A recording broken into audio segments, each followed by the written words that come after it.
இயேசு உங்களை நேசிக்கிறார். பிரியமானவர்களே, இந்த நாளில் ஆண்டவர் நம்மளோடு பேசும்படியாய் வேதத்திலிருந்து ஒரு 3 வசனத்தை கூட வாசித்து ஆண்டவர் நம்மளோடு இடைபடுகிற ஆண்டவர் நமக்கு கற்றுக் கொடுக்கக்கூடிய காரியத்தை பார்ப்போம்.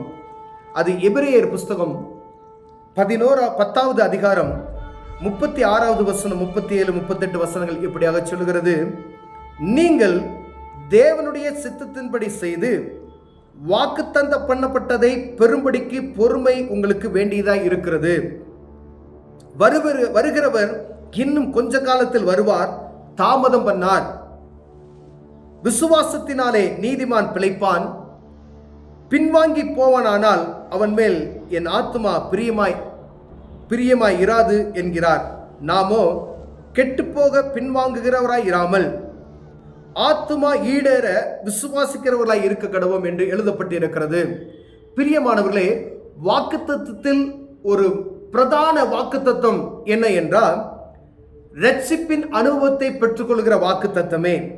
நீங்கள் தேவனுடைய பிள்ளைகள், தேவ சித்தத்தை அறிந்தவர்கள் என்கின்ற அந்த வாக்குத்தத்தம், இங்க கிறிஸ்துவை அறிந்து கொண்ட நான் இரட்சிப்பின் அனுபவத்தை பெற்றிருக்கிறேன் என்கின்ற ஒரு பெரிய வாக்குத்தத்தம். அந்த வாக்குத்தத்தம் பிரியமானவர்களே, ஆண்டவர் வருவார் என்கின்ற விசுவாச சன்னதி என்கின்ற ஒரு வாக்குத்தத்தம்.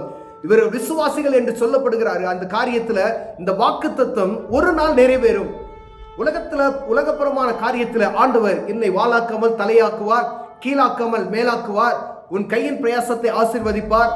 இந்த உலகப்புறமான ஆசீர்வாதம் ஒரு பக்கம் இருந்தாலும் ஆண்டவர் அதை நன்மையான காரியங்களை நம்ம நடத்தி கொண்டு வருகிறார்.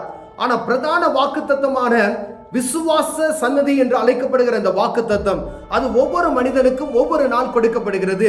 ஒருவேளை ஒரு மனிதன் 17 வயசு இருக்கும் பொழுது, 12 வயசு இருக்கும் பொழுது அநேகர்கள் ஆண்டவருடைய நாமத்தை அறிந்து கொண்டு விசுவாசி என்கின்ற அந்த வாக்குத்தத்தத்தை பெற்றுக்கொள்கிறார்கள். ஆனா அந்த வாக்குத்தத்தத்தை சுதந்திரிக்கிறதுக்கு முடிவு நாள் ஒன்று வரும். அப்பொழுதுதான் அந்த வாக்குத்தத்தம் பரிபூர்ணமாய் நிறைவேறும். பிரியமானவர்களே, ஏனென்றால் அவர் வருவார். நீங்கள் தேவனுடைய சித்தத்தின்படி செய்து வாக்குத்தத்தம் பண்ணப்பட்ட பெரும்படிக்கு பொறுமையாக உங்களோடு வேண்டியதா இருக்கிறது என்று சொல்லப்படுகிறது. வருகிறவர் இன்னும் கொஞ்ச காலத்தில் வருவார், தாமதம் பண்ணார். அப்ப எந்த வாக்குத்தத்தம் நம்ம விசுவாசம் அப்படின்னா, இயேசு கிறிஸ்து மீண்டும் வருவார். அவர் தாமதம் பண்ணார், அவர் சீக்கிரத்தில் வரப்போகிறார். இந்த காரியத்தை அறிந்திருக்கிற சிலர் தான். ஒருவேளை கேட்கிறவர்களுக்கு பைத்தியம் போல காணப்படும், இவர்கள் பைத்தியக்காரர்கள் என்று சொல்லுவார்கள். ஆனாலும் விசுவாச சன்னதி என்று அழைக்கப்படுகிறோம்.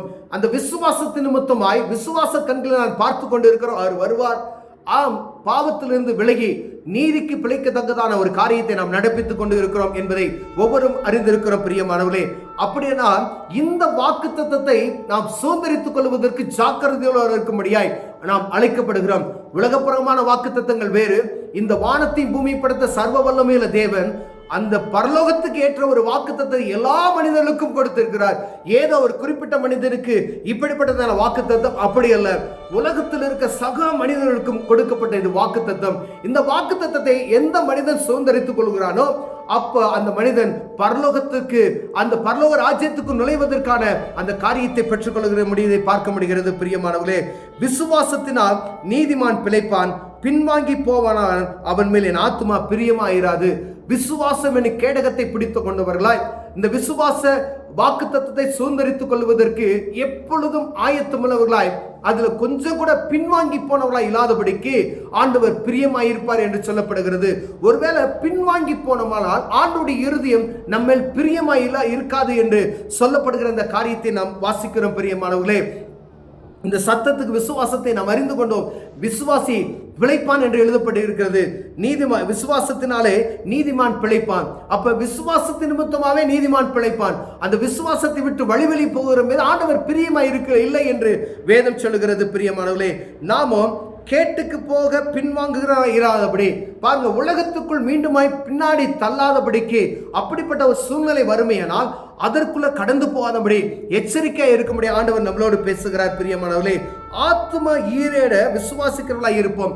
ஒவ்வொரு நாளும் ஆத்துமா ஈடேற, ஒவ்வொரு நாளும் விசுவாசத்துக்குள் வர்த்திக்க செய்கிறவர்களாய் அந்த விசுவாசம் என்ற வார்த்தையில வாழ்க்கையில நடைமுறைப்படுத்துகிறவர்களாய் அனுதினம் என் வாழ்க்கையில ஒரு வித்தியாசம் காணப்படும்படியா இந்த நாள்ல ஒருவேளை ஆண்டவரை அறிந்த கொஞ்சம் காரியம், ஆனா இன்னும் கொஞ்ச நாள் கழித்து ஆண்டவரை நீங்கள் எப்படி அறிந்திருக்கிறீர்கள்? ஒருவேளை உதாரணமாய் சொல்ல போனா, இன்னைக்கு வேதத்தை வாசிக்கிறீங்க, 5 வசனம் வாசித்திருக்கீங்க, அடுத்து கொஞ்ச நாள் கழிச்ச ஒரு அதிகாரத்தை நீங்க முழுமையை வாசிக்க கற்றுக்கொள்ளணும். அதுக்கு அடுத்து முழு அதிகாரத்தையும் வாசிக்க ஒவ்வொரு நாளும் வசனங்களை அதிகமாய் உட்கொள்கிறவர்களாய் ஜெபிக்கிறவர்களாய் ஆத்தும ஈடேற அதற்கான காரியத்தில் நாம் ஈடுபெறுவோம். ஆனால் ஆண்டவர் இதில் பிரியமாய் இருக்கிறார் என்று சொல்லப்படுகிறது பிரியமானவர்களே.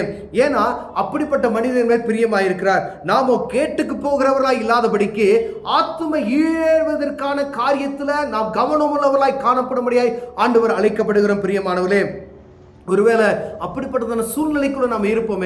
ஏன்னா உலகம் இச்சிக்கிறது நம்மள ஆத்தும அந்த விசுவாசத்தை விட்டு விளை போனவானா ஒரு நொடி பொழுதுல எளிமையை சரட்டு நின்று வலிக்கு விழுந்து விடுவோம். ஆனா கவனமாய் நடப்போமேனா. ஏன்னா கர்த்தருடைய வார்த்தை இருபுறம் கருக்குள்ளது என்று சொல்லப்படுகிறது. நீங்க எங்கிட்டு போனாலும் அது நம்மளை வெட்டு பார்த்துங்க. நீங்க நடந்து போகிற பாதைகளை கவனமா இருக்கணும். இதை ஒவ்வொன்றையும் பார்த்து தான் இதை செய்யலாமா செய்யக்கூடாதா. எல்லா மனிதர்களும் செய்கிறது போல ஆண்டவரை அறியாத ஜனங்களுக்கு தெரியாது. அப்ப அவங்க சட்டன ஒரு காரியத்தை செய்வார்கள். ஆனா இந்த வியாபாரத்தை நீங்க செய்யலாமா செய்யக்கூடாதா, இந்த காரியம் செய்தா இது ஆண்டவருக்கு விருப்பம் இல்லையா, இது உலகத்துக்குள்ள காரியமா ஆண்டவருக்கு விருப்பமுள்ள காரியமா, ஒவ்வொரு காரியத்தையும் நாம் யோசித்து செய்யும்படி அழைக்கப்படுகிறோம். அநேக வழியில பணத்தை சம்பாதிக்கலாம். ஆண்டவருக்கு விருப்பமான முறை எது? ஆண்டவருக்கு இந்த காரியத்தை செய்து இதன் மூலம் வரக்கூடிய வருமானம் பிரியமாய் இருக்கிறதா என்று பார்த்து அதை செய்யணும். அப்ப உலகத்துக்கும் ஆண்டவருடைய விசுவாசத்துக்கும் உள்ள காரியத்தை நம்ம அறிந்து கொள்ளலாம் பிரியமானவர்களே. கேட்டுக்கு போகிற வழியில நம்ம பிரவேசிக்கிறதுக்கு ஒரு நாளும் உட்பட்டவராய் நடக்காதபடிக்கு ஆண்டவருடைய காரியத்துல அந்த ரட்சிப்புல ஆத்தும ஈடேற ஆத்தும ஒவ்வொரு நாளும் ரட்சிப்பின் அனுபவத்தை நோக்கி ஓடுகிற காரியத்துல நாம் ஒவ்வொரு நாளும் முன்னேறுவோமையானால் அந்த காரியத்தை ஆண்டவர் பார்த்து அதற்கான பலனை நமக்கு கொடுக்க வல்லமையுள்ளவராக இருக்கிறார். எவ்வளவு ஜாக்கிரதை உள்ளவர்களா இந்த பூமியில நம்ம இருக்கணும்னு சொல்லி ஆண்டவர் விரும்புகிறார். எல்லாம் செய்கிற மாதிரி ஒருவேளை முற்காலத்துல ஆண்டவர் சொல்கிற வார்த்தைகள் நாம் கேட்டு இருக்கிறோம். ஒரு சகோதரி எச்சையோடு பார்க்கிறவன் அவளை இச்சையோட பார்க்கிறான் அப்படின்னா இல்ல விபச்சாரம் செய்கிறவன் விபச்சாரி என்று சொல்லப்படுகிறான். ஆனா இப்ப இச்சையோடு பார்த்தாலே தவறு என்று ஆண்டவர் வேதம் சொல்லுகிறது, இயேசு கிறிஸ்து சொல்லுகிறார். அப்ப எவ்வளவு வித்தியாசம் இருக்கிறது, எவ்வளவு நடைமுறைப்படுத்த வேண்டும், எவ்வளவு நாம் ஜாக்கிரதையா இருக்க வேண்டும். நீ ஒரு தடவை பார்த்துட்டா இச்சையான ஒரு காரியத்தை நீ பார்க்கிறனா மீண்டும் இது பார்க்காதபடிக்கு ஆண்டவர் ஒரு எச்சரிப்பை கொடுப்பார்.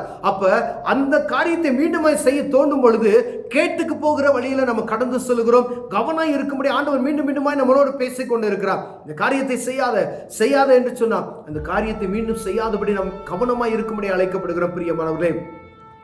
ஒருவேளை இந்த காரியத்துல ஆண்டவர் நம்மளோடு பேசினார்னா ஆண்டவர் சமூகத்துல ஆண்டவரே இதற்கு பலன் தாங்க, இப்படி நடப்பதற்கு எனக்கு பலன் தாங்க ஆண்டவரே, இது ஆண்டவருக்கு விருப்பம் இல்லாத காரியம், இந்த காரியத்தை நான் செய்யாதபடிக்கு என்னை காத்துக்கொள்வதற்கு கிருபை தாங்கன்னு சொல்லி கேட்போம். ஆண்டவர் நம்மை காத்து வழிநடத்த வல்லமையுள்ளவராக இருக்கிறார். கண்களை மூடுவோம் சொல்லி அன்பின் தகப்பனே, ஆண்டவரே ஆத்தும ஈடேற அப்படிப்பட்டதான காரியத்துல ஒவ்வொரு நாளும் வளர்ந்து பெறுகிறவர்களாய் விசுவாசம் என்ற அந்த வாக்கு தத்துவத்தை சுதந்திரித்துக் கொண்டு அதை பிடித்து கொண்டவர்களாய் அதை முன்னே சென்று அதை பெற்றுக்கொள்ளத்தக்கதாய் ஓட எங்களுக்கு கிருபை பாராட்டுங்க. இடையில வரக்கூடிய ஆண்டவரே உலகப்புறமான காரியங்களை பார்த்து ஆண்டவரே அதுக்கு கேட்டுக்கு போகிற ஆண்டவரே வாசலுக்குள் கடந்து செல்லாதபடி எங்களை காத்துக்கொள்ளுங்க. தேவன் தாம் வழி நடத்தும். இயேசுவின் நாமத்தில் பிதாவே, ஆமென்.